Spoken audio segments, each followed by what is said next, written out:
Today we're gonna be moving the boat from JR into the hangar so that Bob and I can get started on all of the rigging and wiring. But before we leave, Jevin promised to give us a walkthrough on the new catamaran that they're building. That's next on Do It With Darryl.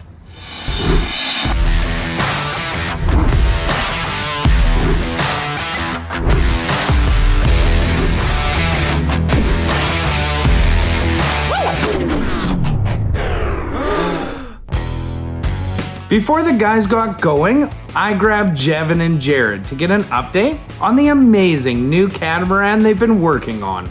After 18 years of manufacturing aluminum boats, we've come up with some different concepts and themes and theories. And this project is kind of all of those put into a blender, chewed up, regurgitated, so that we're giving our customer the maximum amount for a boat. And this is a model that we believe that we're going to put and offer to people and have the most action in one package. So what's happening in the back? Now, I've A, never been on a catamaran powerboat, and B, I've never seen anything like this. The difference between a monohull and a catamaran, a lot of people probably don't know that. It has to do with the amount of keels. A monohull has a single keel. That's what you have. With the catamaran, you actually have two hulls underneath you.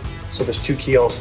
What that does, and why we're really pushing for this, and everyone else in the world is already advanced at this, except North America, so we're kind of front running that, is maneuverability, having the two keels. Also having the keels wide like that, what it does is it creates a super stable platform. And so you're gaining a 33% more stable vessel just by going to a cat. So does it go faster because it's got like almost a longer LOA on the hull? It's double.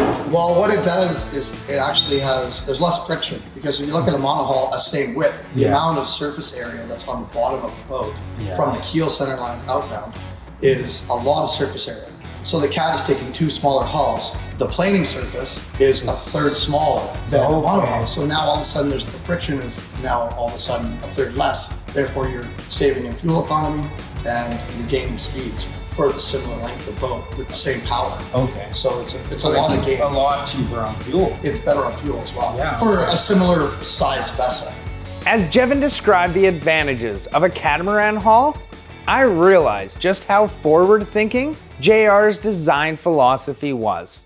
When we moved into the cabin, the guys were eager to show us one of their innovative new seating designs. So we were having a complicated situation with the space limitations from the dinette and the forward seating. We've kind of engineered up a new concept, which is really neat. So you can have two passengers facing forward. Yes. So essentially you'll have two bench seats when you're motoring, because it's actually quite nice facing forward on a boat when you're moving. If you sit sideways on a boat and the boat's hammering, it tends to be really hard on your sides and kidneys. So we like to have our passengers facing forward. So what this has done is now the passenger will sit forward here, and then when you want to have dinner, it's a pretty easy little flip.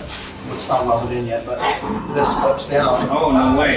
So it actually raises 6 inches so you can get to the maximum height for the passengers. And then it brings it down to the level of the cushions for the dinette. This boat is full of unique ideas. This includes a very cool adaptation of the standard helm station. This is like the binnacle controls here, so you've moved your helm offset from the offset. This is the center steer.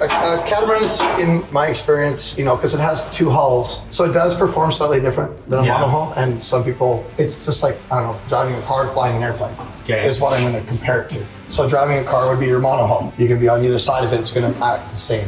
Where the catamaran, the keels will raise a little higher or lower. Okay. So if you're on the port or starboard side, sometimes people have a hard time adjusting to that. But if you're on the center steer, the boat flies like an airplane. And it's just you're in the middle. Exactly. You're pivoting on the middle, so it's really comfortable for the captain. So this is the passenger, and then you're going to have another seat? Another shockwave seat. A shockwave seat here. That's right. Yeah, we're going to go with the shockwave Sentinel in the center line of the boat. So you're operating from the center line of the boat. I was so excited to hear that they're also going to be using the shockwave seating. Their suspension seating is the best in the business. One could get used to it. Yeah, okay. Let's go check out downstairs. Yeah, that sounds good. Yeah. See where everyone lays their head. All right, so here we go. Step down into the starboard hull. pretty spacious situation in here. That's a clean bed. Correct. It's a 6-inch, memory foam, custom-made mattress that actually fulfills every contour, and so it's going to have a lot of space. This is huge. That's right, and we're actually going to throw a divider in the center, temporary divider, so if you're fishing with your buddy, you'll actually have 2 little staterooms here as well. So when you're with your partner, that you don't mind, settling up to, then you don't have to have the divider in there. We've got a couple of pontoon accesses. Yeah, that's correct. So the stairs removed, is there some access in here? Yeah. Obviously our bilge pumps and our watertight bulkheads for the fuel system. But you can load the pontoons pretty good. Absolutely. On this? You still want to ballast it out like any boat. If you put Yeah. 10 pounds on the port side, you want to try and put 10 pounds on the starboard. So, anyways, emergency exit. That's it, eh?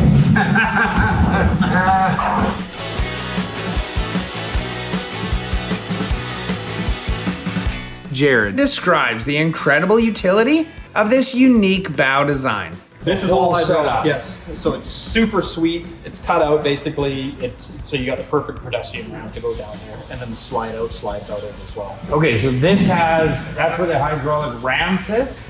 Yes. Okay, and then this gets cut basically at the end. You just cut that right open with the saw? Yep. And then there's a massive hinge underneath on the bottom here. And hinge onto these. No, it's on the underside. On the underside of the hull. It's actually welded on the underside.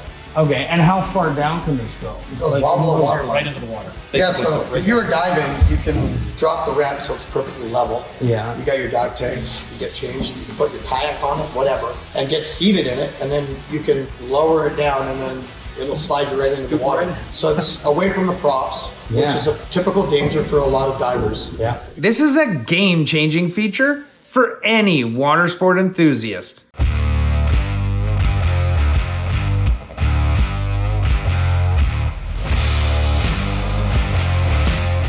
So this is where you hide all the math, is that right? Yeah, that's right. We're not going to give you too much information actually on this portion of it, because we're going to keep this one under our hat. But it's good to notice. You can see how broad and tall the bow is. The water. 7 feet. A lot of the water displaces under as opposed to coming up and over. Obviously, if it's an extreme sea state, you're going to get some water no matter what. You're talking this symmetrical hull. Correct. Okay. Yeah, that's right. Because you can see how the bow up here, it's very wide. So the entry of it is very, very wide at the top. Yeah. So as the boat comes into the water, it stays dry from the top back. And the water tends to displace Underneath. as opposed to getting those big flashes kind of. And is this the line that you cut? That's the magnet? No, it's a little bit back farther. It's Oh, this Yeah. one. right here. That's right. So all that is flipping down. Wow. And then the extension slide. Holy cow. Yeah, so essentially you're gonna get a 14-foot gangway out the bow is what you'll actually be able to retract. This is going to be one cool cat, and you can check it out at the 2025 Seattle Boat Show. Meanwhile, the crew was busy clearing the yard in preparation for moving our boat.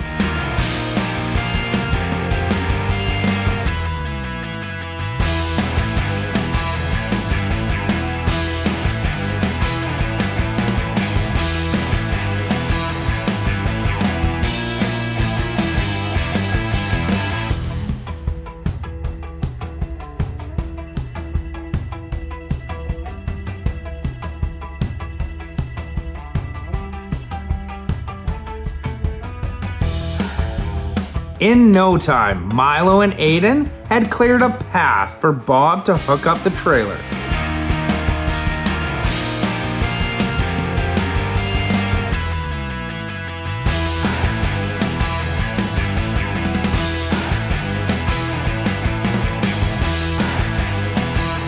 Our hangar is only a few miles from JR, so it was a short trip.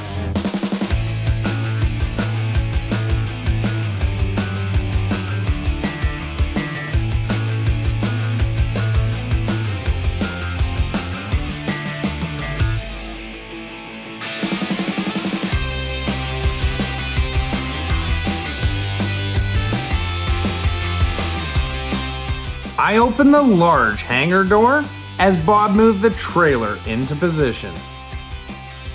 I climbed up and folded down the sky helm to clear the height of the door. Bob backed it in like a pro. This will be Dinghy 2.0's home while we tackle all the rigging and electrical.